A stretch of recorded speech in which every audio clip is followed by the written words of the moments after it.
Saudara-saudari, marilah kita mendengarkan renungan dengan judul Bagaimana Cara Peroleh Hidup Sejati, yang berdasarkan pada Injil Yohanes bab 3 ayat 18-19.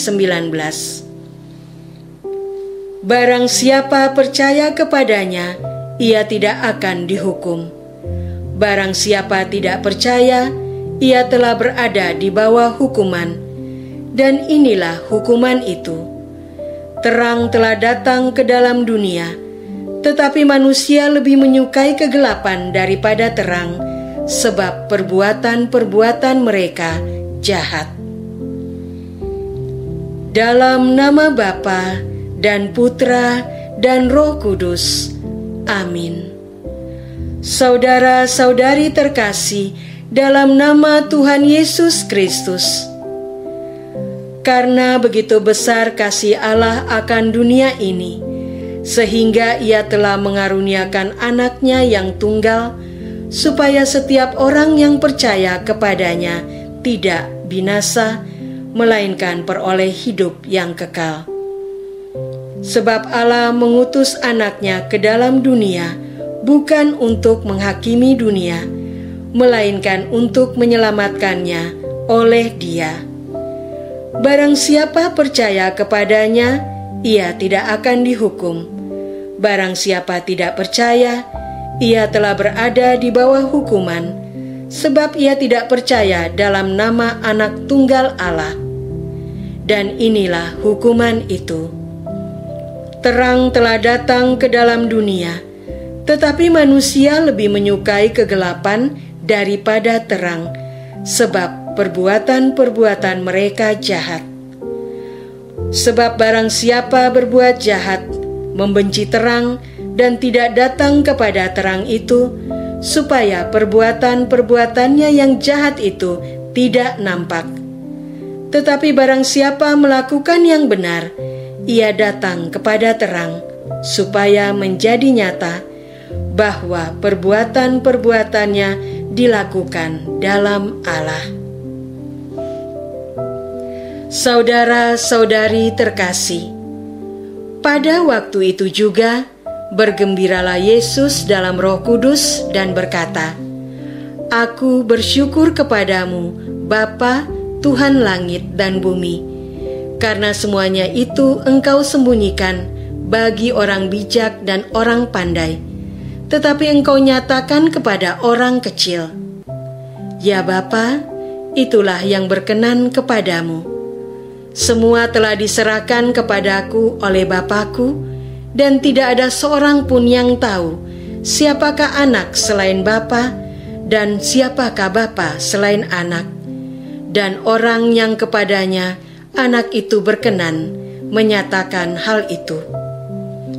Sesudah itu berpalinglah Yesus kepada murid-muridnya tersendiri dan berkata, "Berbahagialah mata yang melihat apa yang kamu lihat, karena aku berkata kepada kamu, banyak nabi dan raja ingin melihat apa yang kamu lihat, tetapi tidak melihatnya, dan ingin mendengar apa yang kamu dengar, tetapi tidak mendengarkannya." Saudara-saudari terkasih, Allah Bapa, Sang Sumber Kehidupan, mengutus Yesus hidup di dunia untuk menunjukkan secara nyata bagaimana caranya memperoleh kebahagiaan yang sejati, yaitu dengan menekuni jalan salib sepanjang hidup. Namun orang kaya dan cendekiawan sulit menerima ini karena tidak masuk akal. Bagaimana mungkin menerima penderitaan sampai mati akan menghasilkan keselamatan? Alih-alih percaya, mereka justru berkeyakinan sebaliknya, di mana orang perlu mengandalkan kekuatannya sendiri untuk mengubah nasib derita menjadi bahagia. Mereka lalu melakukan berbagai upaya yang selaras dengan hukum sebab akibat, seperti bekerja keras, mengumpulkan uang untuk menjadi kaya, dan sebagainya. Tanpa sadar, mereka sedang menciptakan lubang hukuman bagi diri mereka sendiri karena menjauhkan diri dari Sang Sumber dan mengeraskan hati untuk tidak berserah hidup ke dalam penyelenggaraan Allah. Pada saat yang sama, mereka menutupi keadaan batinnya dengan pakaian batin normatif agar lingkungan menilai mereka positif dan semakin menguatkan ego pribadinya. Saudara-saudari terkasih, adalah remaja pintar yang tidak suka dengan lingkungan gereja karena ia menilainya terlalu banyak basa-basi busuk. Tanpa sadar, ia merasa dirinya sendiri lebih baik daripada sesamanya.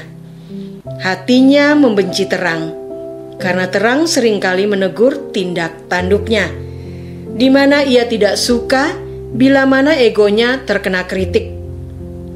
Ada juga seorang bapak yang tidak mendukung anaknya yang bercerita tentang indahnya kekuatan cinta dalam kesetiaan. Setelah beberapa waktu diketahui bahwa ternyata secara diam-diam bapak tersebut telah melakukan poligami, sehingga ia merasa diserang, disalahkan oleh prinsip nilai yang dijunjung oleh anaknya.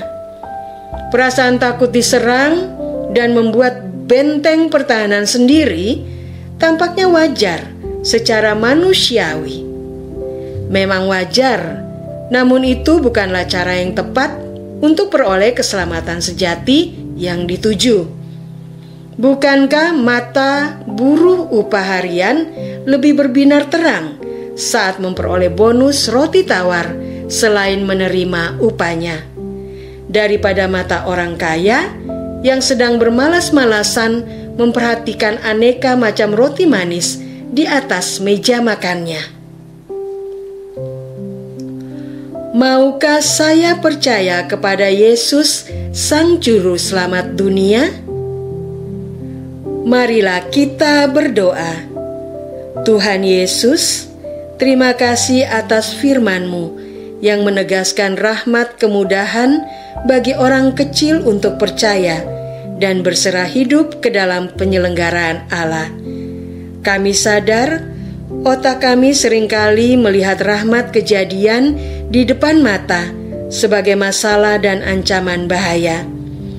Kami kerap tergesa-gesa mencari solusi sendiri dan lalai diam berserah diri kepadamu. Tuntunlah kami untuk menekuni jalan salib. Amin.